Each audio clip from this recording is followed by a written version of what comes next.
आपल्याला लागेल मोडाची मटकी, कांदा, कोथिंबीर.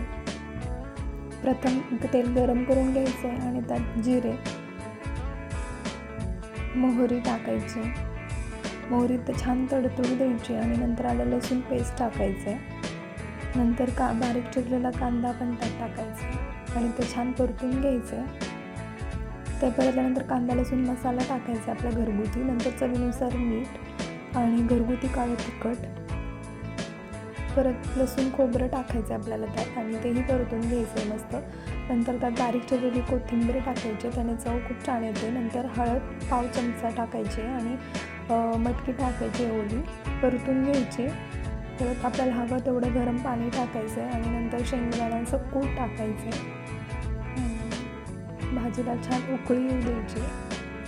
मस्त छान उकळी आली भाजीला, गॅस बंद करायचा आहे आणि वरून छान बारीक चिरलेली कोथिंबीर आपल्याला टाकायची. आपली भाजी तयार.